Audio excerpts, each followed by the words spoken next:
శుభోదయం అందరికి. Good morning sir. Morning sir. ఈరోజు యాక్చువల్గా టాపిక్ ఏం ప్రిపేర్ అవ్వలేదు సార్. ఏదైనా జనరల్ గా డిస్కషన్ అయినా పెట్టుకుందాం. మీరు ఏమైనా క్వశ్చన్స్ కానీ ఏదైనా నాకు తెలిసినంత మేర కొన్ని ఏమైనా క్లారిఫై చేసుకోవచ్చు, డిస్కస్ చేసుకోవచ్చు.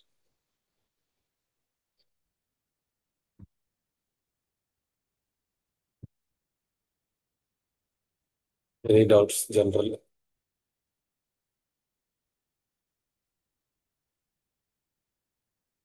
లేకపోతే ఏదైనా టాపిక్స్. సార్ పార్కిన్సన్ గురించి చెప్పగలుగుతారా?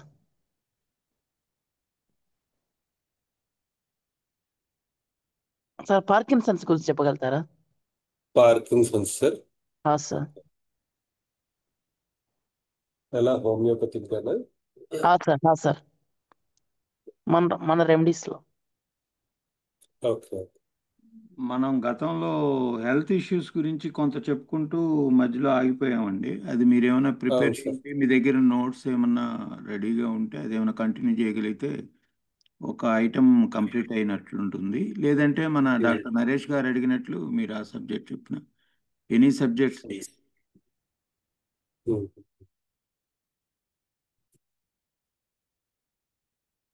ఉమ్.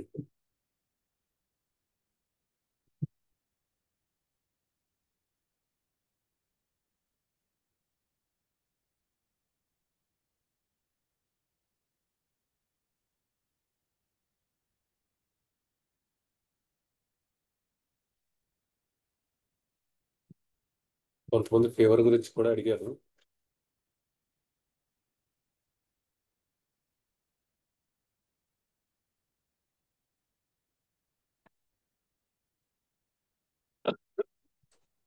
డాక్టర్ గారు, బ్రీఫ్ గా చెప్తాను సార్. చెప్పండి సార్. దీని వేలు చిన్న డౌట్ అడగొచ్చా మాస్టర్? డాక్టర్ చెప్పండి గారు, సార్. సబ్జెక్ట్ చెప్పండి స్టార్ట్ సార్. చేస్తారా? చెప్పండి ఏదైనా సార్. సబ్జెక్ట్.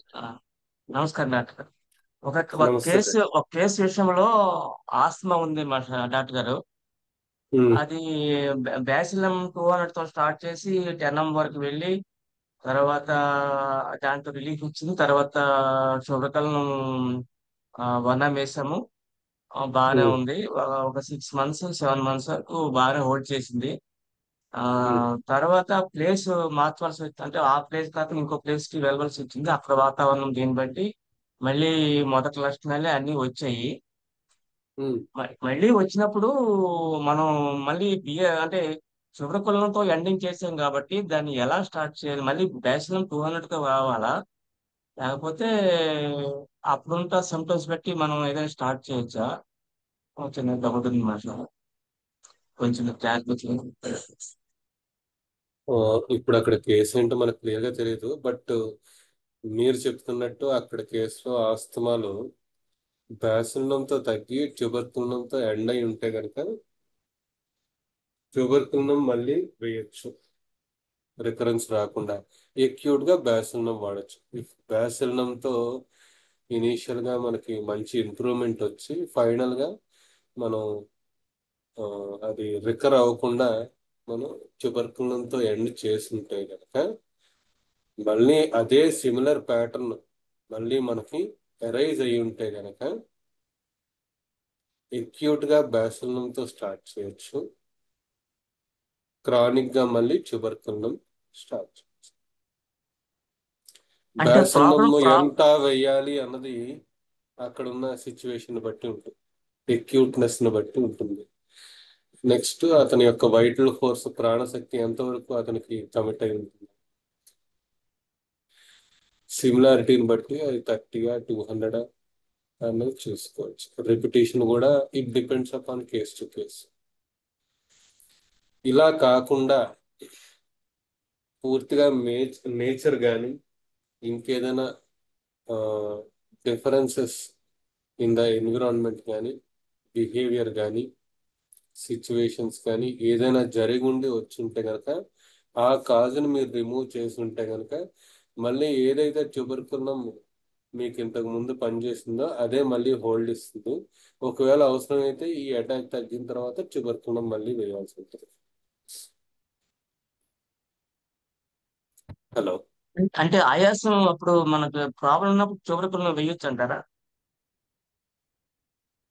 ట్యూబర్కులం కన్నా బ్యాసిల్లం అక్యూట్ గా బాగా పనిచేస్తుంది సార్. ట్యూబర్కులం కన్నా సరే, నాకు ఓకే డాక్టర్. తెలిసినంత వరకు ఓకే, థ్యాంక్ యూ ట్యూబర్కులం థ్యాంక్ is more for chronicity, prevent చేయడానికి, యూ. కట్ చేయడానికి పనికి వస్తుంది. అక్యూట్ గా మాత్రం బ్యాసిల్లం పనిచేస్తుంది బాగా, especially this asthmatics. Thank you doctor, thank you. Fevers, coughs, colds ఈ మధ్యకాలంలో వస్తున్నాయండి. ఈ మధ్య కాలంలో చూసినవి కొంచెం స్లో ఆన్సెట్, స్లో ప్రోగ్రెస్ తో వస్తున్నాయి. ఎక్కువగా బ్రయోనియా ఇలాంటి డ్రగ్స్, జెల్సీమియం ఇలాంటి డ్రగ్స్ ఇండికేట్ అవుతున్నాయి. కొన్ని కేసెస్ మాత్రం ఇండివిజువలిస్టిక్ గానే వెళ్తున్నాయి.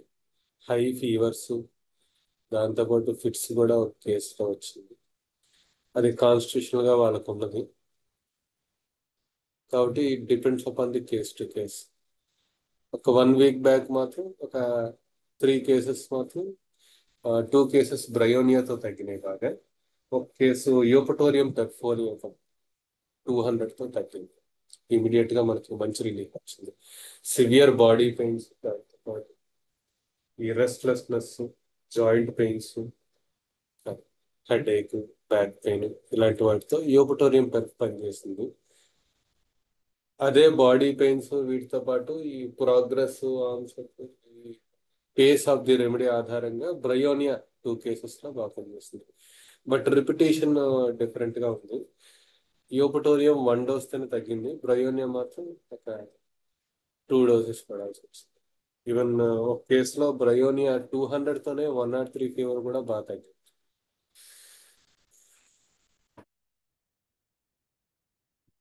Now calves also coming. Typical గా ఏం కనిపించట్లేదు. మొదట డ్రై కాఫ్, థ్రోట్ పెయిన్ తో స్టార్ట్ అవుతుంది. తర్వాత మనకు వెట్ కాఫ్, విపరీతమైన థ్రోట్ పెయిన్ తో ఉన్నాయి.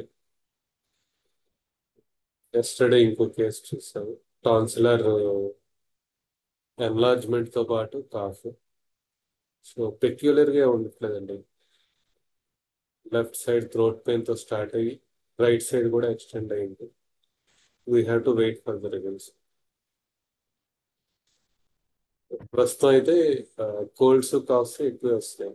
బ్యాసిల్లం కూడా ఇప్పుడు ఒక 2 కేసెస్ లో బ్యాసిల్లం బాగా పనిచేస్తుంది.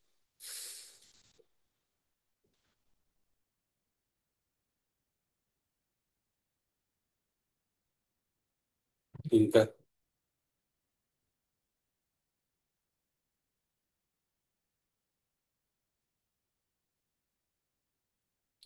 రైట్ సార్, మన రాధాకృష్ణమూర్తి గారు మెంటల్ డిసీజెస్ గురించి, హెల్త్ వీటి గురించి మాట్లాడుకుందాం కంటిన్యూ చేయమన్నారు. సో యాక్చువల్గా few weeks back seminar presentation లో మెంటల్ డిసీజెస్ గురించి మాట్లాడుకున్నాం.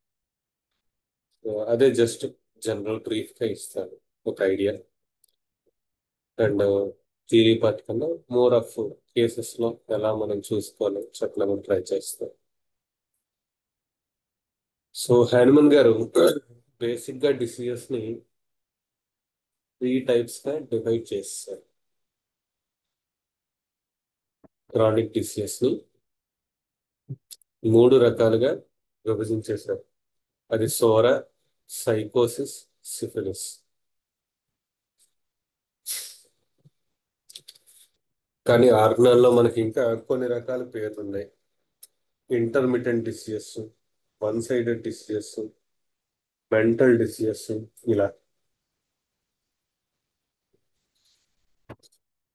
ఆల్రెడీ 3 రకాలుగా విభజించిన తర్వాత మళ్ళీ ఇవేంటా అనుకోవచ్చు. ఇప్పుడున్న జనరేషన్ లో, ఇప్పుడున్న మోడర్న్ మెడిసిన్ లో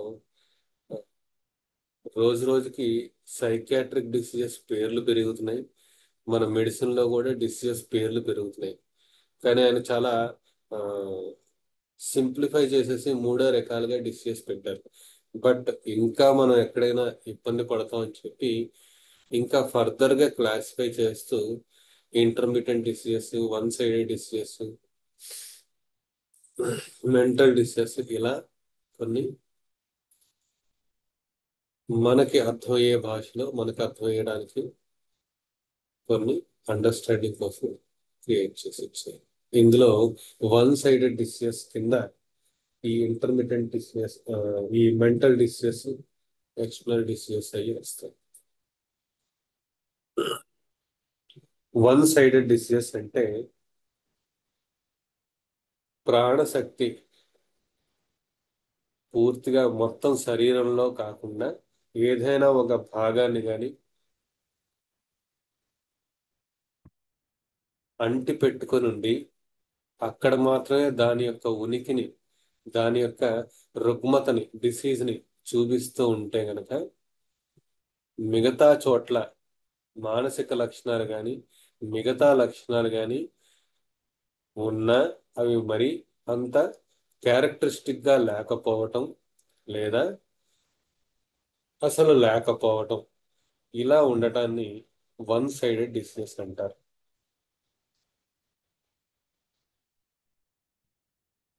ఫర్ ఎగ్జాంపుల్, ఒక మనిషి ఎవరైనా వచ్చారనుకో, పేషెంట్ ఓ 40 ఏళ్ళు అయినా ఓన్లీ హెడేక్ అనండి, ఇంకేం లేదండి, ఇంకే కంప్లైంట్స్ లేవండి. ఎంత మనం తరిచి తరిచి చూసినా సరే ఆ కేసులో హెడేక్ దానికి సంబంధించి ఏదో ఒకటో రెండో క్యారెక్టరిస్టిక్ సింటమ్స్ తప్పించి మిగతా ఏరియాస్ ఎక్కడా కూడా ఆ, జబ్బు యొక్క ఆనవాళ్ళు ఎక్కడా కనిపించట్లేదు మన దగ్గరికి వచ్చేటప్పటికి. మానసికంగా కూడా ఎక్కడ అది ఆ డెఫిషియన్సీస్ ఎక్కడా కనిపించట్లేదు. అలా ఉండినప్పుడు మనం వాటిని వన్ సైడెడ్ డిసీజెస్ అంటారు. ఈ వన్ సైడెడ్ డిసీజెస్ లో మనం అబ్జర్వ్ చేసుకోవాల్సింది ఏంటంటే ప్రాణశక్తి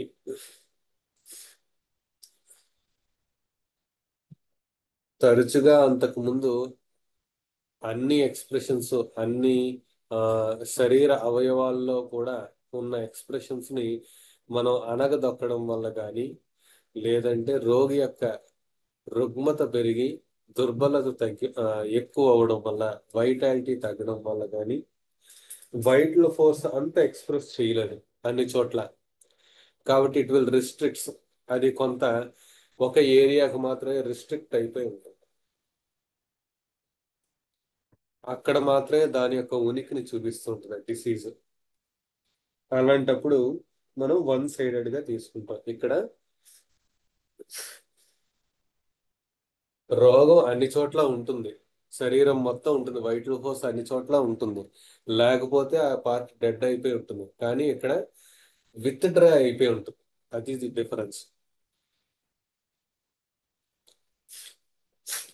ఇలా విత్ డ్రా అయిపోయి ఒకే చోట ఉండడం వల్ల వీటిని వన్ సైడెడ్ డిసీజెస్ అంటారు. ఇందులో మానసిక రుగ్మతలు, మెంటల్ డిసీజెస్ కూడా one type of one sided diseases.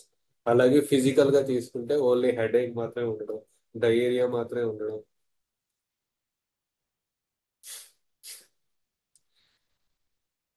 ఇలాంటి ఏది లేదు, ఓన్లీ జబ్బు నొప్పి మాత్రమే ఉండడం, ఇలా ఒక పార్ట్ ని మాత్రమే అంటి పెట్టుకొని ఉండి మిగతా పార్ట్ లో దాని యొక్క ప్రాణశక్తి తాలూకా ఎక్స్ప్రెషన్ విత్ డ్రా అయిపోయినట్టయితే కనుక వాటిని వన్ సైడెడ్ డిసీజెస్ అంటారు. ఎయిదర్ మన యొక్క సివియర్ వైలెంట్ అలోపతిక్ డ్రగ్స్ తాలూకా సప్రెషన్ వల్ల కానీ, వైటల్ ఫోర్స్ యొక్క ఆ, దుర్బలత అంటే వీక్నెస్ వల్ల కానీ it will with draw it self to express. అంటే నేచర్ వైటల్ ఫోర్స్ ఎంత ఆ, మన మీద ఎంత ప్రేమ అంటే మనం ఇంకా అన్ని చోట్ల ఎక్స్ప్రెస్ చేస్తున్నా సరే చూసుకోలేకపోతున్నాం అని చెప్పి ఒక చోట మాత్రమే రిస్ట్రిక్ట్ చేస్తుంది, at least to make us survive. కొన్నిసార్లు ఫిజికల్ గా చాలా విపరీతమైన లైఫ్ థ్రెటనింగ్ కంప్లైంట్ ఉంటే కనుక మనం చనిపోయే పరిస్థితి ఉండేటప్పుడు వైటల్ ఫోర్స్ కనుక ఏమాత్రమైన స్కోప్ ఉంటే కనుక దాని నుంచి తీసుకొచ్చి ఏదైనా మెంటల్ డిసీజ్ కానీ మైండ్ లో మాత్రమే దాన్ని అంటిపెట్టి ఉంచడం, ఫిజికల్ గా ఆ కంప్లైంట్స్ లేకుండా ఉంచడం ద్వారా మనిషి యొక్క శరీరాన్ని ఇంకొన్నాళ్ళు బ్రతికించే విధంగా చూసుకుంటుంది వైటల్ ఫోర్స్. ఎందుకనంటే మనిషికి ఎంతసేపు ఆ, త్వరగా తగ్గిపోవాలి, ఈ రోజుకి తగ్గిపోతే చాలు అని తప్పించి ఈ జబ్బు మనకి ఎందుకు వచ్చింది, దేని కారణంతో వచ్చింది, ఏం చేస్తే మనం ఏం తప్పు చేసాం అన్నది చూసుకోవడం అనేది మనలో లేదు. కాబట్టి ఆ జబ్బులు అలా పెరుగుతూ ఉంటాయి.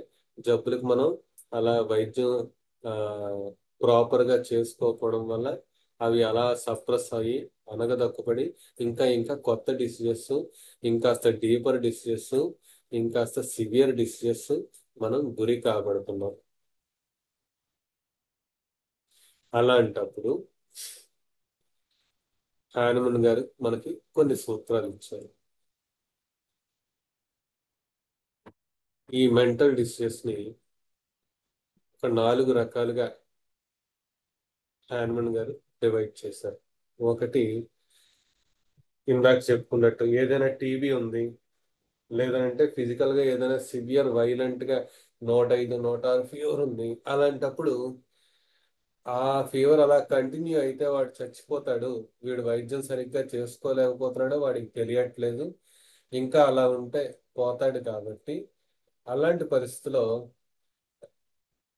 వైటల్ ఫోర్స్, మన ప్రాణశక్తి అక్కడి నుంచి మైండ్ లెవెల్లోకి తీసుకెళ్ళిపోయి ఫిజికల్ గా అతనికి ఆ కంప్లైంట్స్ నుంచి కొంత విముక్తి, పాక్షికంగా విముక్తిని ప్రసాదిస్తుంది.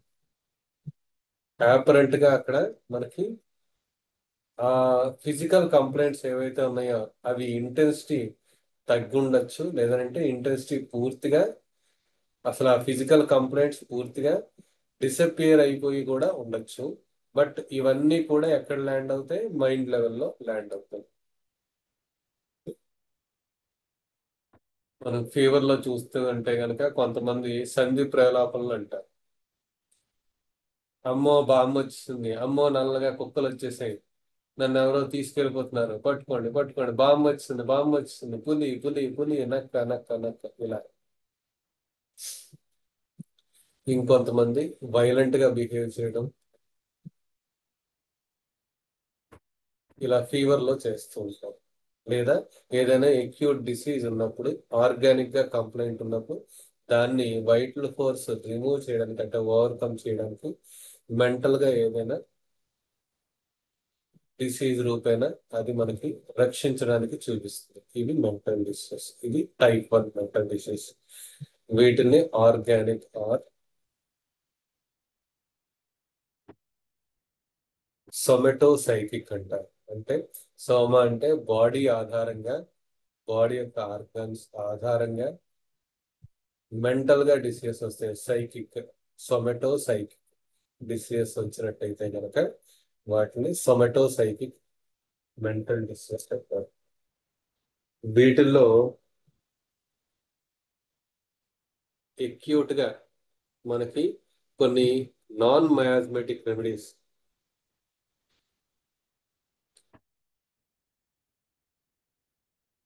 కొన్ని ఉంటాయి.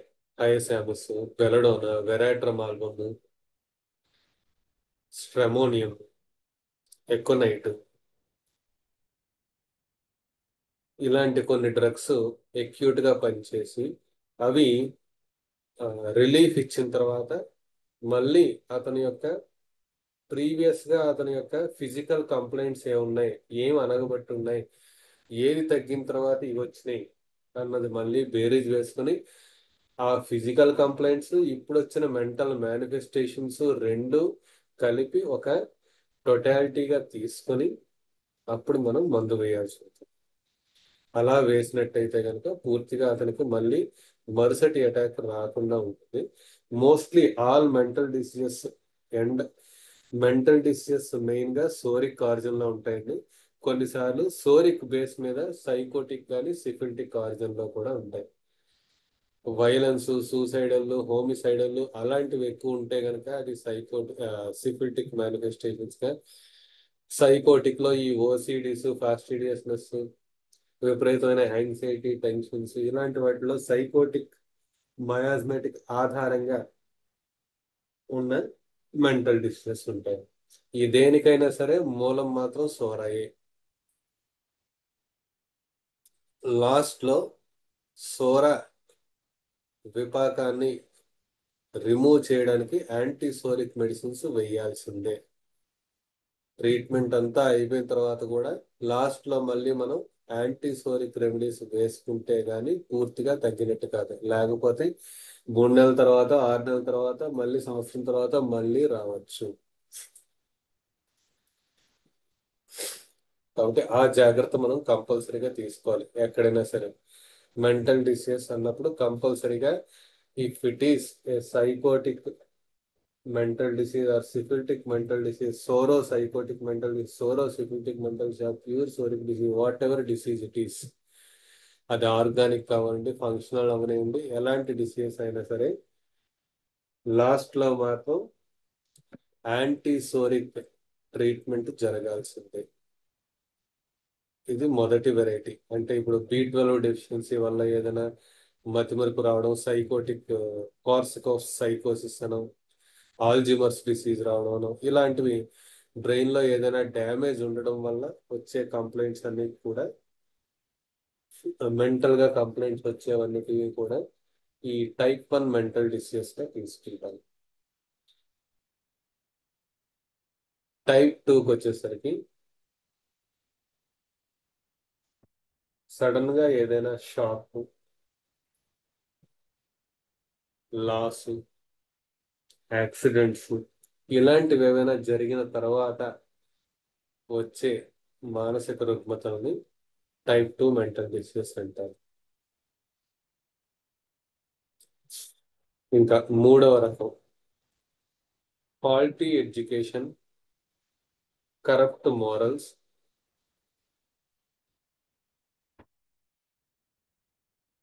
ఇలాంటి ఆధారంగా సొసైటీలో కానీ అతని యొక్క పరిస్థితుల్లో కానీ, ఇప్పుడు మనం చూసుకున్నాం అనుకోండి, ఇప్పుడు ఏ పాకిస్తానో ఏదంటే కాశ్మీర్ చుట్టుపక్కల ఎవరైనా పెరుగుతున్నారు అనుకోండి, ఆ కాశ్మీర్ సైడ్, పాకిస్తాన్ సైడ్ ఉన్న వాళ్ళందరూ యూజువల్ గా ఈ మిలిటెన్సీకి ఎక్స్పోజ్ అవుతుంటారు. మనం దేశం కోసం లేదంటే భగవంతుడి కోసం ప్రాణాలు అర్పించాలి, మనం ఇంకొకరు చంపినా తప్పులేదు, మనం మాత్రం అది భగవంతుడికి ఆ ఇంకో దేశంపై ఎవరో కాఫిర్స్ పై యుద్ధం చేస్తున్నాం అన్నట్టుగా మాట్లాడుతూ ఉంటారు. కానీ ఎదుటి ప్రాణాన్ని తీయడం అన్నది తప్పు, అది ఏ దేవుడు హర్షించడం అన్నది వాళ్ళ మైండ్ లో పోతుంది. వాళ్ళకి మొదటి నుంచి వాళ్ళ ఎన్విరాన్మెంట్ లో రుద్దపడేది ఏంటంటే అవతల ఉన్న వాళ్ళు మనకి ఎనిమీస్ కాబట్టి వాళ్ళని ఎలాగైనా అటాక్ చేయాలి. ఎలా చేయాలి అంటే ధర్మంగా యుద్ధం చేయలేం కాబట్టి ఇలాగా ఆ ఏదైనా బాంబులు తీసుకొచ్చి ఓ 4-5 ఒక 100 మంది ఉండే చోట బాంబులు వేసేయడం, ఇలాంటి ఆలోచనలు వాళ్ళు ఎప్పటికప్పుడు చూస్తారు. దానికోసం వాళ్ళు చచ్చిపోవడానికి కూడా, చంపడానికి కూడా వెనుకాడు. అది ఇంకో రకంగా తీసుకుంటే ఎవరైనా వేరే మతం వాళ్ళని పెళ్లి చేసుకుని వాళ్ళని టార్చర్ చేయడం, ఈ మతంలోకి మార్చేయడమనో, లేదంటే ఇంకేదో చేయడమనో, వాళ్ళ మోసాలు చేయడమనో, ఇంకేవో చేయడమనో, ఇలా జనాభాను పెంచేసుకొని ఇంకా ఇంకా అక్కడున్న ప్రభుత్వాలను కూలగొట్టడమనో, ఇలా వేరే రకంగా బిహేవ్ చేస్తూ ఉంటారు. ఇదంతా వాళ్ళ యొక్క ఎన్విరాన్మెంట్ కానీ సొసైటీ కానీ వాళ్ళకి నేర్పించిన ఫాల్టీ ఎడ్యుకేషన్, కరప్ట్ మారల్స్, లేదా పొలిటికల్ సిచ్యువేషన్స్, అక్కడ ఉన్న పొలిటికల్ సిచ్యువేషన్స్ కానీ, కరప్ట్ మారల్స్ కానీ, ఫాల్టీ ఎడ్యుకేషన్ వల్ల కానీ ఇది జరుగుతుంది. లేదంటే కొన్ని ఫ్యామిలీస్ లో ఎక్కువగా ఈ సెక్షువల్ అబ్యూస్ కానీ, ఇలిసిట్ కాంటాక్ట్స్ కానీ, చిన్నప్పటి నుంచే ఈ porn related, sexual contents related చూడటం కానీ, లేదంటే విపరీతంగా ఆ, తనకన్నా కింద ఉన్న పని వాళ్ళతో విపరీతంగా అబ్యూజ్ చేయడం కానీ, పొలిటికల్ ఏదైనా కొంచెం బ్యాడ్ పొలిటికల్ ఫ్యామిలీస్ ఉంటే గనక తప్పులు చేయడం ఒక అలవాటుగా మారిపోవడం, ఏదైనా చేయొచ్చు, ఏదైనా ఎలాగైనా బయటికి రావచ్చు అనే ఒక సొసైటీలో ఉండడం కానీ,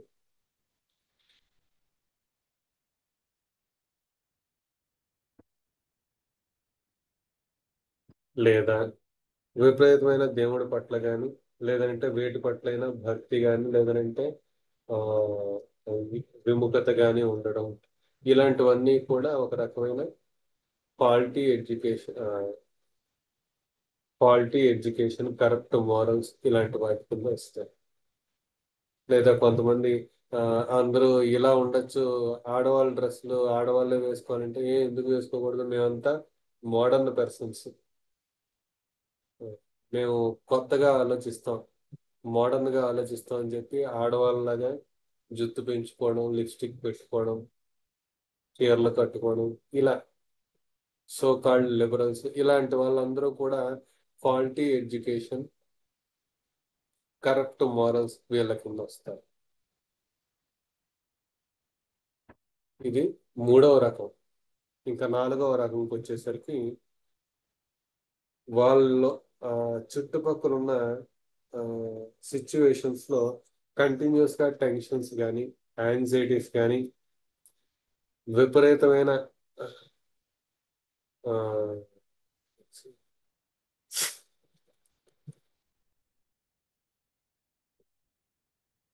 విధ్వంసం కానీ, లేదంటే విపరీతంగా వాళ్ళని క్రూయల్టీకి ఎక్స్పోజ్ అయి ఉండడం, ఇంజస్టిస్ కి ఎక్స్పోజ్ అయి ఉండడం వల్ల కానీ వీళ్ళలో ఒక రకమైన మెంటల్ స్టేట్ డెవలప్ అవుతుంది. ఇది ప్యూర్ గా అండర్స్టాండింగ్ బేస్ చేసుకొని డెవలప్ అవుతుంది. ప్యూర్ గా సైకోటిక్ మేనిఫెస్టేషన్స్ ఎక్కువ ఉంటాయి. షిజోఫ్రీనియాస్ ఎక్కువగా ఈ ఆస్పెక్ట్ లోకి వస్తాయి. Continuous anxieties, tensions, continuous stresses leads to mental disease. ఇక్కడ ఈ నాలుగో దాంట్లో ఉన్న స్పెషాలిటీ ఏంటంటే ఈ మెంటల్ డిసీజెస్ ద్వారా ఫిజికల్ గా కంప్లైంట్స్ వస్తాయి. మొదటి రకంలో ఫిజికల్ కంప్లైంట్స్ విపరీతంగా పెరిగి తర్వాత మెంటల్ డిసీజెస్ మొదలయ్యి తర్వాత ఫిజికల్ కంప్లైంట్స్ తగ్గి మెంటల్ డిసీజెస్ మాత్రమే రిమైన్ అయి ఉంటాయి. ఈ నాలుగో రకంలోకి వచ్చేసరికి మెంటల్ డిసీజెస్, మెంటల్ గా విపరీతమైన యాంగ్జైటీ, కంటిన్యూస్ స్ట్రెస్, ప్రెజర్ వల్ల ఫిజికల్ కంప్లైంట్స్ కూడా అరైజ్ అయి ఉంటాయి. అంటే ఇప్పుడు అందులో రివర్స్ ఏమైనా ఉంటుందా, మెంటల్ డిసీజెస్ అయినా తగ్గిపోతాయి, యాంగ్జైటీ తగ్గిపోద్ది అంటే తగ్గదు. ఆ యాంగ్జైటీ అలా ఉంటూనే ఫిజికల్ గా కూడా వాళ్ళు సఫర్ అవుతూ ఉంటారు. ఏదైనా హెడేక్ వచ్చినా, ఏదైనా టెన్షన్ పడితే హెడేక్ రావడం, ఏదైనా ఇదైతే కొంచెం కోపం వస్తే కనుక హార్ట్ పెయిన్ రావడం, కొంచెం ఏదైనా సడన్ గా బ్యాడ్ న్యూస్ వింటే మోషన్స్ అయిపోవడం. పూర్వకాలంలో మాకు గుండెపోటు గుమ్మడి అని వినేవాళ్ళం, చాలా పేర్లు పెట్టుకున్నాం. పాపం ఆయన ఏ సినిమాలు చేసినా ఏదైనా బ్యాడ్ న్యూస్, ఏదైనా కూతురు మాట వినలేదనో, కూతురు ఇంకెవరినైనా ప్రేమించిందనో, ఇలా ఏదైనా ఏమాత్రం విన్నా సరే వెంటనే గుండెపోటు వచ్చేసింది ఆయన. అంటే it is not exact correlation, but mental గా ఏదైనా టెన్షన్స్, స్ట్రెస్సెస్ ఉండడం వల్ల ఫిజికల్ గా కంప్లైంట్స్ వస్తూ ఉంటాయి కనుక వాటిని నాలుగో వెరైటీగా తీసుకుంటాం. ఇవి మోస్ట్ కామన్ ఫార్మ్స్. జనరల్ గా మనం ఎక్కువగా చూసి సొమాటో సైకోసొమాటిక్ డిసీజ్ అంటారు. ఈ వర్డ్ చాలా కామన్ గా వింటున్నాము. ఇప్పుడు అలోపతి ఫిజిషియన్స్ కూడా ఇప్పుడు కామన్ గా ఈ పదాన్ని ఎక్కువ వాడుతున్నారు. సైకోసొమాటిక్ డిసీజ్ అంటున్నారు వాళ్ళు కూడా. ఎందుకంటే వాళ్ళకి ఫిజికల్ గా ఏ రకమైన ఆధారం, ఫిజికల్ గా ఆ ఆర్గాన్ లో కానీ ఆ టెస్ట్ లో కానీ ఏమీ జరగకపోతే సైకోసోమాటిక్ గా ఆధారపడుతున్నారు. లేదంటే కన్వర్షన్ డిజార్డర్స్ అనం, ఫంక్షనల్ డిజార్డర్స్ అనం, ఇడియోపతిక్ అనం, ఇలా పేర్లు పెట్టేసి వాళ్ళు చూపిస్తారు.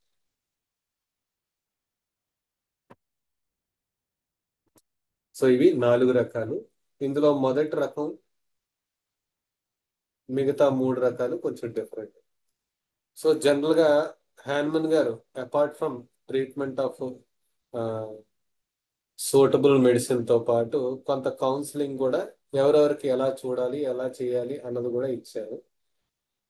ఈ ఆర్గానిక్ బేస్ వల్ల మెంటల్ డిసీజెస్ వచ్చిన వాళ్ళకి, ప్యూర్ గా మెంటల్ డిసీజెస్ వచ్చిన వాళ్ళకి డిఫరెన్స్ ఎలా గుర్తించాలి అన్నది ఆయన చెప్పారంటే, జనరల్ గా మనం ఎవరికైనా ఏదైనా ప్రాబ్లం ఉంటే నాకు ఇలా తప్పు వచ్చింది, నేను ఏదైనా తప్పు చేశానని భావిస్తున్నాను, నేను పూర్వం అంటే విపరీతమైన ఈ భావన వస్తుంది, వాళ్ళు ఏమో నన్ను అనుకుంటారేమో, నేను ఇలా మాట అనేసాను, దాని గురించి ఎక్కువ బాధపడుతున్నారు, వాళ్ళు ఏమనుకున్నారు అనేసి వీళ్ళు ఎక్కువ మెంటల్ గా ఒక రకమైన అపరాధ భావం, డిప్రెషన్ లోనై ఉండే పేషెంట్స్,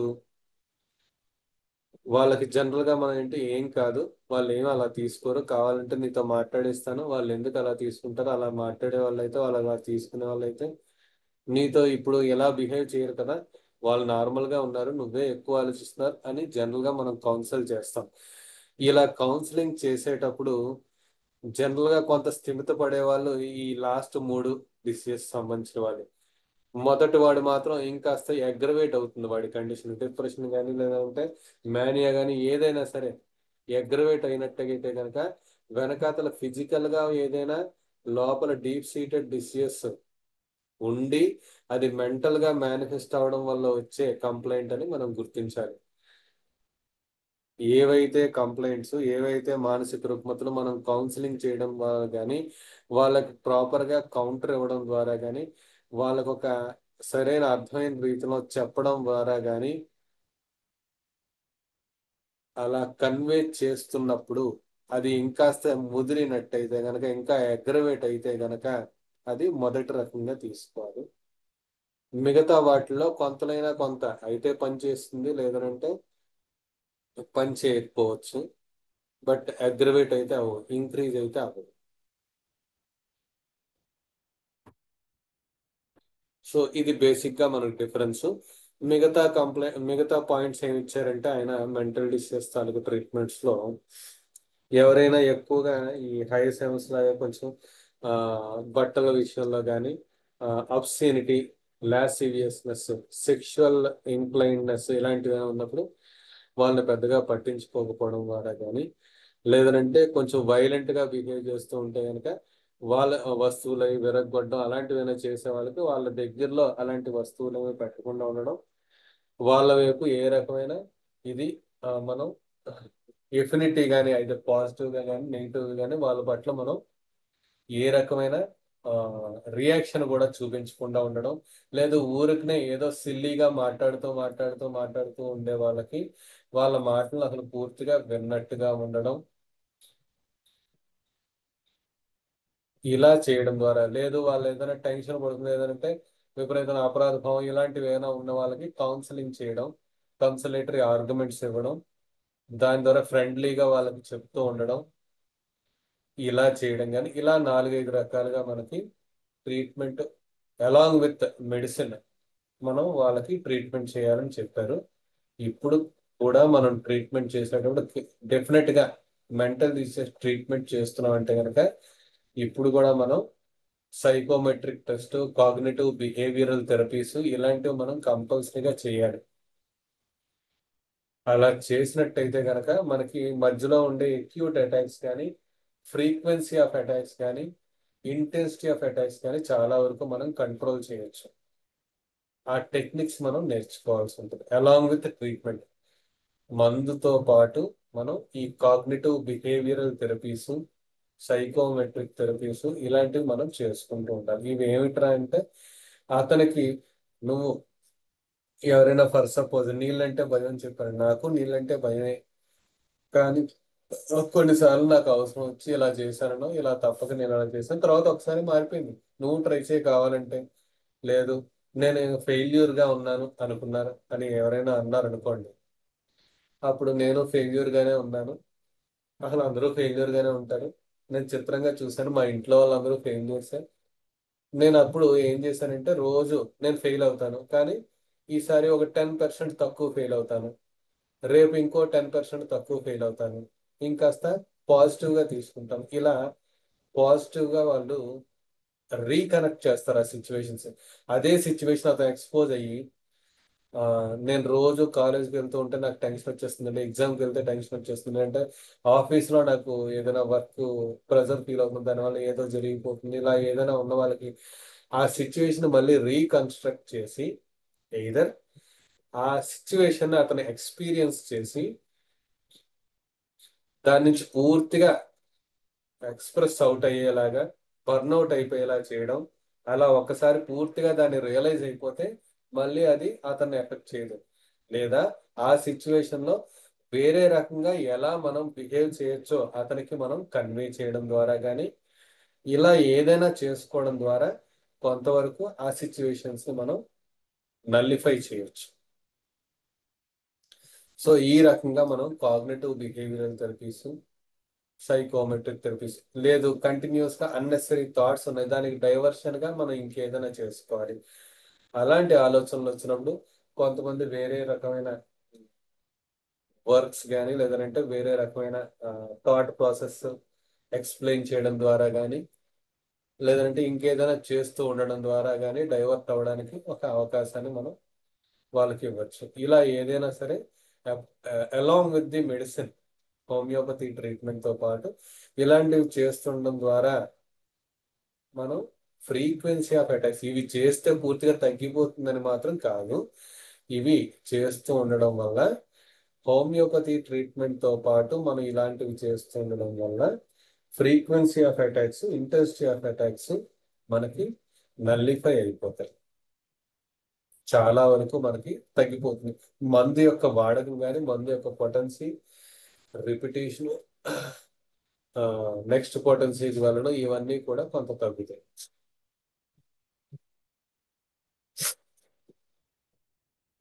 పేషెంట్ యొక్క సఫరింగ్ కూడా తగ్గుతుంది.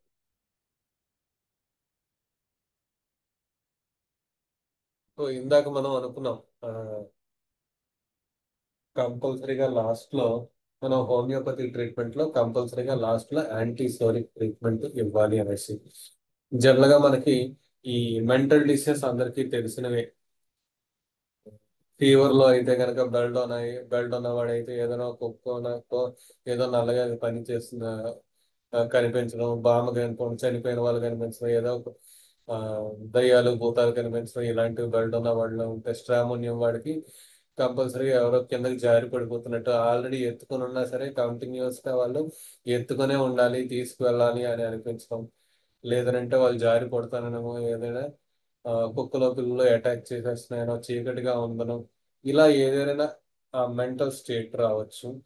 లేదా సడన్ గా ఏదైనా ఈ డెఫిషియన్సీ వలన, సడన్ గా ఆర్గానిక్ రీజన్ వల్ల ఏదైనా హెమరేజెస్ కానీ, ఫిట్స్ తర్వాత కానీ, మెంటల్ డిసీజెస్, సడన్ గా నాకేమైపోయింది, నేను ఏదో అయిపోయాను, నాకేమీ గుర్తుండకపోవడం, మర్చిపోవడం, ఇలా ఒక 60 years లేడీ రెండోసారి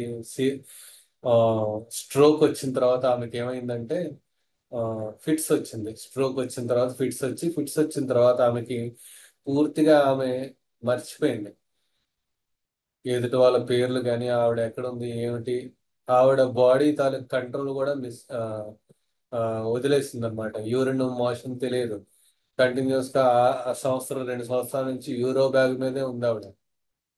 యూరిన్ చెప్పలేదు, మోషన్ చెప్పలేదు, ఏం చెప్పినా సరే సాయి చూసుకుంటాడు కదేమిటి అని గట్టిగా అరవడం, లేదా ఏడవడం, నాది ఇలా అయిపోయింది, నాకు ఇలా అయిపోయింది, నాది ఏమైపోయింది, నేను ఇంకా బతకూడదు, నేను చేయకూడదు, ఇలా మాట్లాడడం. ఇలాంటప్పుడు మనం ఆ ఫిజికల్ కంప్లైంట్స్ తో పాటు ఫ్రీక్వెంట్ గా వైటల్ ఫోర్స్ ఏ ఏరియా ఎఫెక్ట్ చేస్తుంది, ఏ సైడ్ ఎఫెక్ట్ చేస్తుంది, ఎలా ఎఫెక్ట్ చేస్తుందో పాటు మెంటల్ గా ఆమెకున్న ఇప్పుడు బిహేవియర్, ఎవరైనా పలకరించినా సరే ఏడవడం, ఇలాంటి వాటిని అన్ని తీసుకొని లైఫ్ ఓపెనింగ్ ఇచ్చిన తర్వాత ఆమెకు చాలా మంచి రిలీఫ్ వచ్చింది. ఇది ఒక రకమైన ట్రీట్మెంట్. ఇంకా మనకి కామన్ గా మనం చూస్తూ ఉంటాం, ఎవరైనా చనిపోయినా సరే, క్లోజ్ హస్బెండ్ చనిపోయినా, లేదంటే లవ్ ఫెయిల్యూర్ అయినా, వీళ్ళంతా డిప్రెషన్ లో ఉండి అయితే సూసైడ్, హోమిసైడ్, లేదంటే డిప్రెషన్ లోకి వెళ్ళిపోయి ఒకే రూమ్ లో బంధించేసుకున్నట్టు ఉండిపోవడం, ఏ పని చేయలేకపోవడం, విపరీతంగా అదే ఆలోచనలతో ఏడుస్తూ ఉండడం, ఇలా డిఫరెంట్ వెరైటీస్ ఉంటాయి. ఇందులో మనకి ఇగ్నేషియా, నాట్రమూర్లు, ఇలాంటి డ్రగ్స్ కూడా ఉంటాయి. ఏదైనా వీనస్ ఫెయిల్యూర్స్ తర్వాత ఆర్ఎంఎట్లు, క్యాల్కేరియాలు, లైకోపోడిన్లు, ఇలా మనకి ఆ సిచ్యువేషన్స్ పరంగా కూడా మనకి మెంటల్ గా మనం ట్రీట్మెంట్ చేసిన కేసెస్ కూడా మనం చూసాం, చాలా వరకు మనం వినుంటాం, చూసుంటాం. ఈవెన్ మాస్టర్ గారి తాలూకా ఎక్స్పీరియన్సెస్ కూడా మనకి లెక్చర్స్ లో ఉంటూ ఉంటాయి. సో ఇలాగే ఒక case of schizophrenia with bipolar disorder మనకి ఒక కేసు ఉంది. ఆల్మోస్ట్ 5 years గా మన దగ్గర వాడుతున్నారు. అక్యూట్ గా మనకి మొదట్లో స్ట్రామోనియం 10 mg 50 mg వరకు వెళ్ళిన తర్వాత అటాక్స్ ప్రతి సంవత్సరానికి ఒకసారి, ఏదో ఈ కార్తీక మాసంలో ఆవిడకి ఏమవుతుందంటే మెంటల్ గా ఎక్కువ పొద్దున్న 2 గంటలకి 3 గంటలు లేచిపోయి పసుపు మొత్తం రాసేసుకొని శివుడు పార్వతికి పూజలు చేయడం, మంచం కింద దూరిపోవడం, లేదా మంచం కింద ఏదో ఆ, దయ్యాలు ఉన్నాయి, కుక్కలు ఉన్నాయి, ఎవరో ఉన్నారు అని చెప్పి భయపడిపోవడం, ఆ మంచం మీద అలా కూర్చొని అలా నామస్మరణ మర్మరింగ్ లాగా అలా పెదాలు కదుపుతూ ఉంటూ నామజపం చేయడం, ఏ పని చేయలేకపోవడం, మర్చిపోవడం, రోజంతా ఇంకా నిద్ర అంటూ ఉండదు, అలా ఉండిపోవడం. ఇంకా కొంచెం గట్టిగా చెప్తే గనక బూతులు తిట్టడం, వాళ్ళు ఎవరో నాకు పిలుస్తున్నారు, నాతో మాట్లాడుతున్నారు. ఒకవైపు మా అత్తగారేమో నువ్వు ఇలాంటిదని అలాంటిదని నీ వల్లే మేము వేరుపడిపోయాం అంటున్నారు. ఒకవైపు మా పిన్నాళ్ళేమో మీ ఆయన మంచోడు కాదు, నన్ను దూరం చేశాడు, నాకేమో ఆయనతో ఉండాలని ఉంటుంది. ఇలా డిఫరెంట్ డిఫరెంట్ వాయిసెస్ వినిపించడం, డిఫరెంట్ గా ఆమెని ఆవహించినట్టుగా బిహేవ్ చేయడం, ఇలాంటివి ఉండేవి. అప్పుడు ఆ సిచ్యువేషన్ సిమిలారిటీని బట్టి మొదట్లో శ్రావణియంలో, తర్వాత హైయర్ సెవెన్స్ వేస్తే అప్పటికి అటాక్స్ తగ్గినాయి. బట్ రాను రాను లాస్ట్ 1 year గా ఏమైందంటే ఈసారి 10M కాస్త 1M తో పనిచేసేది 10M వరకు వెళ్ళాల్సి వచ్చింది, 10M కాస్త 50M వరకు వెళ్ళాల్సి వచ్చింది. సర్లే పని చేస్తుంది కదా అని చెప్పి మనం కేర్లెస్ గా నా కేర్లెస్నెస్ వల్ల ఈసారి ఆ మందులకు పనిచేయడం తగ్గిపోయింది. ఈసారి అలోపతి వాడాల్సి వచ్చింది. సరే వాడినా సరే అలోపతి వాడినా వెంటనే తగ్గలేదు, హోమియోపతితో కూడా అంత ఫాస్ట్ గా రిలీఫ్ ఇవ్వట్లేదు. సో ఈమె నేచర్ చూసి చిన్నప్పటి నుంచి వాళ్ళ నానమ్మ దగ్గర అమ్మమ్మ దగ్గర పెరిగింది. ఆమెకి పూజలు ఉపవాసాలు, నాన్ వెజ్ మానేశారు, పూజలు ఉపవాసాలు ఎక్కువ ఇష్టం. పెళ్లి కూడా అంత ఇష్టం లేదు, పెళ్లి చేసుకోవాలన్న ఇష్టం కూడా ఆమెకి లేదు. ఏదో ఇంట్లో వాళ్ళు బలవంతంగా పెళ్లి చేస్తున్నా, ఇలాంటివి ఏవో బాగున్నాయి కదా అని చెప్పి పల్స్టిల్లో వేశారు. మెన్స్ట్రల్ రెగ్యులారిటీ కాస్త రెగ్యులర్ అయిందే తప్పించి మెంటల్ గా మాత్రం ఆమె నార్మల్ అవ్వలే. సరే ఇంకా చూసి ఈ వాయిసెస్ ఎలా అనిపించడం, ఒకవైపు ఇలా వాయిసెస్ వినిపించడం, ఒకవైపు ఇలా అనిపించడం, ఒక రకమైన టూ వీల్స్, ఒకసారేమో ఆయన వదిలేయాలనిపించడం, ఒకసారి ఆయనతోనే ఉండాలనిపించడం, ఒకసారి ఏమో ఆ, ఎవరో ఇలా చెప్తున్నట్టు అనిపించడం, ఇంకోలా చెప్తున్నట్టు అనిపించడం, ఈ రకమైన ఆస్పెక్ట్ తో పాటు ఈ అప్బ్రింగింగ్, ఈ స్ట్రిక్ట్ ఆర్థడాక్స్ అప్బ్రింగింగ్, దాంతో పాటు ఈ రకమైన టూ వీల్స్, ఈ కన్ఫ్యూజ్డ్ స్టేట్ ఆఫ్ బీయింగ్, దీన్ని చూసి పల్స్ట్రలా కన్నా అనకాడియం బాగా పనిచేస్తుంది అనిపించి అనకాడియం 10M వేసిన తర్వాత ఈసారి అలోపతి వాడుతూ మెంటల్ డిసీజ్ అలా ఉండిపోయినప్పుడు, ఆ మెంటల్ బిహేవియర్ అలా ఉండిపోయినా ఈసారి 10M వేస్తే ముందు ఈవెన్ తో షీఈ్ యూజింగ్ అలోపతి, ఆ బిహేవియర్ ముందు కట్ అయింది. తర్వాత అలోపతి వాడుతుంటే మళ్ళీ రాలేదు, లాస్ట్ కార్తీక మాసానికి అటాక్ రాలే, మెల్లగా మానేశారు. మధ్యలో ఒకసారి అనిపించినా సరే వెనకడియం 10M వేస్తే మళ్ళీ తగ్గిపోయింది. ఇప్పుడు ఆల్మోస్ట్ 1 year గా ఆమె కంప్లైంట్స్ ఏమి రాలే. వాళ్ళకి వెనకడియం 10M 50M రిజర్వ్ గా ఉంచాం. సో ఈ కేసు ఎందుకు చెప్పాల్సి వచ్చింది అంటే ఇందాక మొదటే హ్యాన్మన్ గారు చాలా స్ట్రాంగ్ గా వార్నింగ్ ఇచ్చారు, ప్రికాషన్ కంపల్సరీగా మీరు మెంటల్ డిసీజెస్ లో యాంటీ మయాజ్మాటిక్ ట్రీట్మెంట్ ఇవ్వాలి అనేసి. మనం సరదా కొద్దీ లేదంటే తగ్గుతుంది కదా అని మన కేర్లెస్నెస్ వల్ల ఈ హైసెన్స్ స్ట్రామోనియంతో అలా ఉంచేస్తుంటే గనక అది ఆవిడ కాన్స్టిట్యూషన్ కాదు అన్నప్పుడు అది ఆమె యొక్క పై లేయర్ మాత్రమే సూట్ అవుతుంది, డీపర్ గా ఆమెకి అది లోపలికి వెళ్ళి పూర్తిగా తగ్గించదు అని తెలుసుకోవాలి. అలా తెలుసుకోలేనప్పుడు ఇలాంటి సిచ్యువేషన్, ఈవెన్తో వాళ్ళు ఎంతో నమ్మకంగా 5 ఏళ్ల పాటు వాడినా సరే మళ్ళీ అలోపతి వాడాల్సి వచ్చింది, మళ్ళీ సఫర్ అవ్వాల్సి వచ్చింది, మళ్ళీ మనకి బుద్ధి వచ్చి మనం ప్రాపర్ గా ఆలోచించి మళ్ళీ మందు మార్చాల్సి వచ్చింది. ఇప్పుడు ఈ ఎనకాడియం ఐఎమ్ షూర్ దట్ ఇది స్ట్రాంగ్ గా యాంటీ మయాజ్మాటిక్ గా పనిచేస్తుంది. మళ్ళీ మాక్సిమం అనకాడియంతోనే ఉంటుంది, అనకాడియంతోనే రిలీఫ్ వస్తుంది. Because it is more deeper in action, more deeper miasmatic remedy than these hyoscyamus stramonium remedies. So ఈ రకంగా even though we have apparently relieved that state of acute mania state or acute mental altered state, we have to resort to the anti-miasmatic treatment. అది లేకపోయినట్టయితే కనుక మాత్రం చాలా big time మనకి defeats వస్తూ ఉంటాయి. అదేంటి సార్ మీ దగ్గరే వాడాం కదా, ఇన్నాళ్ళ పాటు వాడాము, మళ్ళీ ఎందుకు సార్ వచ్చింది? అదేంటి సార్ హోమియోపతిలో తగ్గుతాయి అంటారు కదా, మరేంటి సార్ ఎలా వచ్చింది మాకు?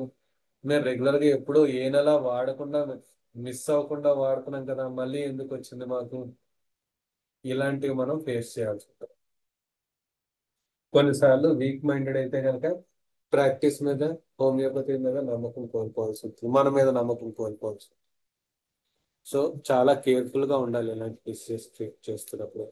ఈ సరదా కొద్దీ కాసేపు బాగుంటుంది, కానీ మనం జాగ్రత్తగా వెనకాతల ఫాలో అప్ ప్లాన్ పెట్టుకోకపోతే కనుక మాత్రం పెద్ద దెబ్బ తినాల్సి ఉంటుంది. ఇది general understanding about mental diseases. ఇందులో మీకు ఏదైనా డౌట్ ఉంటే కనుక చెప్పండి సార్, ఏదైనా ఇంకేదైనా డిస్కషన్ డాక్టర్ గారు, సార్. అక్కడ వెనకాడియం బదులు ఒక 2 వీల్స్ ఉన్నాయి, అంటే ఒక అంటే ఏవో 2 శక్తులు కొంచెం లీడ్ చేస్తున్నట్టు లెక్కసీస్ బాగా పనిచేస్తున్నాము కదా డాక్టర్ గారు. లెక్సస్ లో మనకి ప్లానింగ్, ప్లాటింగ్ ఇలాంటివి ఉండాలి కదా సార్, ఆహాహా. ఆస్పెక్ట్ లేదు. సరే సరే. మనకి ఆ కంపల్సరీగా ఏదో వెనకాతల నుంచి మనకు వచ్చి అటాక్ చేస్తుంది, ఆ, కావాలని నన్ను ఇచ్చేస్తున్నారు, ఆ మీ వర్సెస్ యూ యానిమల్ తాలూకా ఈ ఆస్పెక్ట్ లేదు. ఓహో, ప్లాంట్ తాలూకా సెన్సిటివిటీ మాత్రమే కనిపిస్తుంది అక్కడ. Okay okay okay sir. Lexus లో గనక ఉండుంటే గనక విపరీతంగా వాగుతూ ఉండడం, దాంతో పాటు ఎదుటి వాళ్ళని అబ్యూజ్ చేస్తూ ఉండడం, కారణం లేకుండా తిడుతూ ఉండడం, అవునవును. దాంతో పాటు నీకు ఇలా అయిపోతుంది, అలా అయిపోతుంది, నీకు ఇలా నువ్వు ఇదైపోతావా, అదైపోతావా అని తిట్టడం, వాళ్ళకి ఫ్యూచర్ లో ఇదే జరిగిపోతుంది అని చెప్పడం, లేదంటే ఇలా మెంటల్ డిసీజెస్ లెక్సస్ లో ఉంటే కనుక ఫ్యూచర్ లో నాకు ఎలా జరుగుతుంది, ఫ్యూచర్ లో నాకు రేపు అలా జరుగుతుంది, ఇలాంటి క్లియర్ వాయిన్స్, ఇలాంటి అవును. ఆస్పెక్ట్స్ కూడా మనకి లెక్సస్ లో వస్తాయి. Apart from this violence, 2 wheels తో పాటు ఈ ఆస్పెక్ట్స్ కూడా నాకు ఏదో జరిగిపోతుంది, నాకు ఈ రోజు కళ వచ్చింది కాబట్టి ఇంట్లో ఎవరికి ఏదో జరిగిపోతుంది, ఓ, థ్యాంక్ యూ. ఇలాంటి ఆస్పెక్ట్స్ కూడా కొన్ని ఉంటాయి. అది వెనకాతల మనకి బేసిక్ ఏంటో చూసుకోవాలి, వెనకాతల బేస్ ఎలా మొదలైంది, దాని ఎక్స్ప్రెషన్ ఎలా ఉంది, రెండూ చూసుకోవాలి. లేకపోయినట్టయితే పై పైన చూస్తుంటే కనుక మనకి హయసెన్స్, స్ట్రామోనియం, వెరాట్రమాల్, ఇట్లా ఇలాంటివే కనిపిస్తాయి, బెల్డోనాలు. మిస్ అయిపోతాం, తగ్గింది కదా అనుకుంటాం, నెక్స్ట్ టైంకి మనకు మళ్ళీ ఇబ్బంది వచ్చేస్తుంది.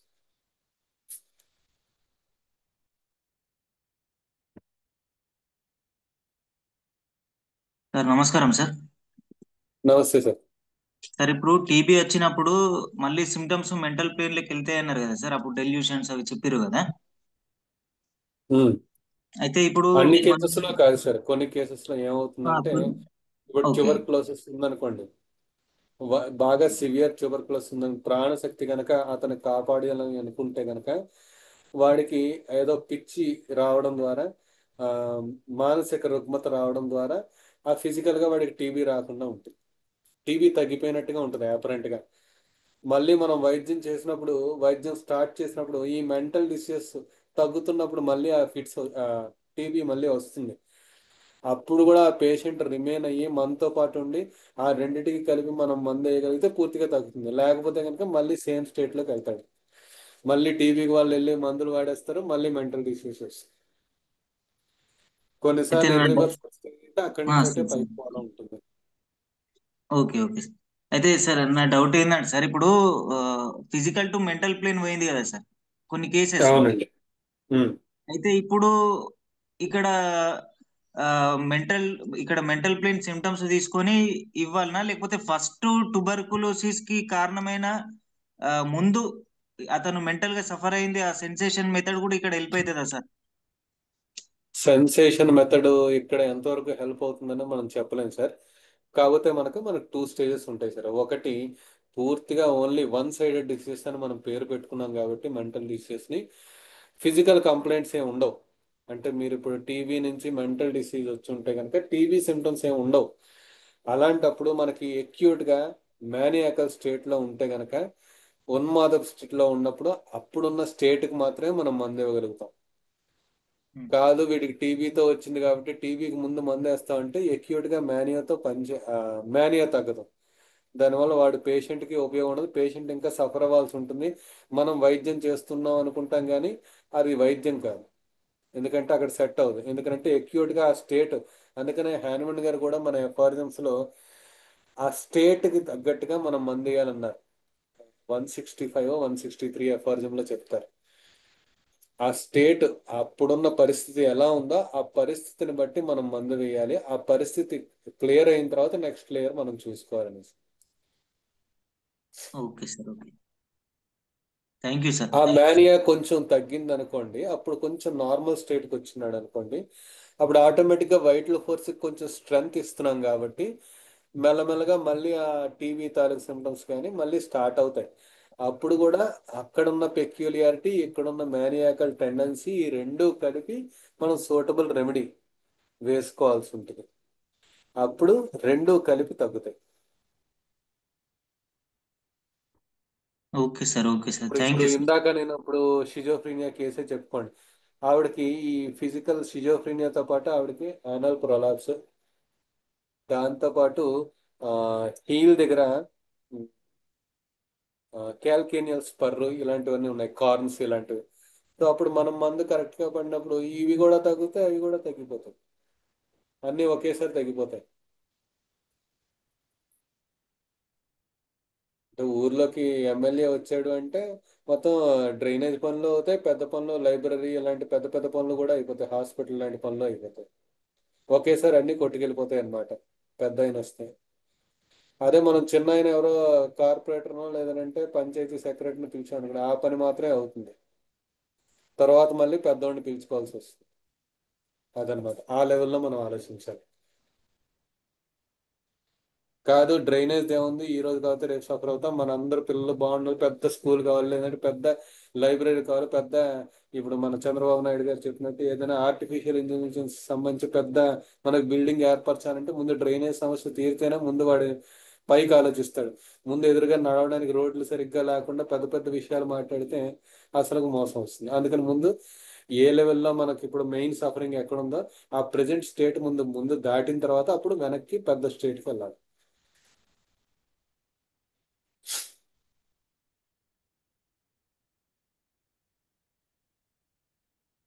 ఓ, నా ఎగ్జాంపుల్ కొంచెం అర్థమైందా సార్?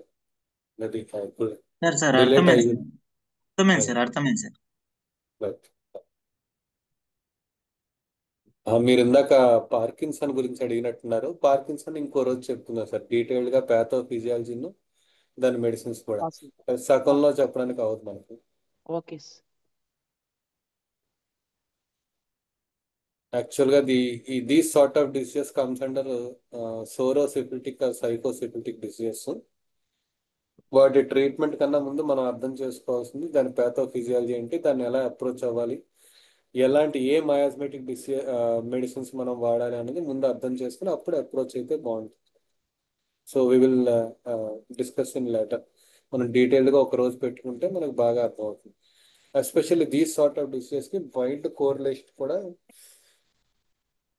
మనం చూసుకోవాలి. సార్ వీటికి థెరపీస్ కూడా చెప్పండి సార్. ఎందుకంటే థెరప్టిక్ మెథడ్లో తీసుకుంటే కొన్ని మెడిసిన్స్ తో సెట్ అయిపోతుంది, బట్ వెనకాతల కొన్నిసార్లు ఏమవుతుందంటే డిసీజ్ మాత్రమే చూపిస్తూ ఉంటాడు, రిపోర్ట్స్ మాత్రమే తీసుకొస్తాడు, వెనకాతల అతను మెంటల్ స్టేట్ మనకి చెప్పడు, లేదంటే సార్. అతను ఎక్స్ప్లెయిన్ చేయలేడు. అలాంటప్పుడు మనం కొంత మన యొక్క అనుభవాన్ని చూపించి ఎలాంటి కంప్లైంట్స్ తో సఫర్ అయితే వీడు ఎలాంటి ఆలోచనలతో ఉంటే ఇలాంటి డిసీజెస్ తో సఫర్ అవ్వచ్చు అన్నది కూడా మనం కొంత గెస్ వర్క్ చేసుకొని దానికి కన్ఫర్మేటరీ క్వశ్చన్స్ వేసుకొని మనం కేసెస్ లో అప్రోచ్ అవ్వాల్సి ఉంటుంది. ఇలాంటి కేసెస్ ఇది మరోసారి మనం చెప్పుకున్నాం సార్. సార్. ఇంకెవరికైనా ఏదైనా క్వశ్చన్స్ కానీ?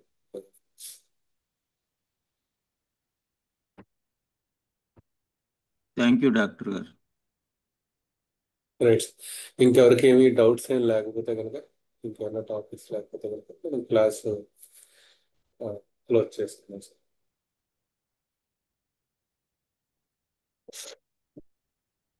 गुरुर्ब्रह्मा गुरुर्विष्णु गुरुर्देवो महेश्वरः गुरुः साक्षात् परब्रह्म तस्मै శ్రీ గురవే. అందరికీ ధన్యవాదాలండి. Thank you for your patience. Thank you.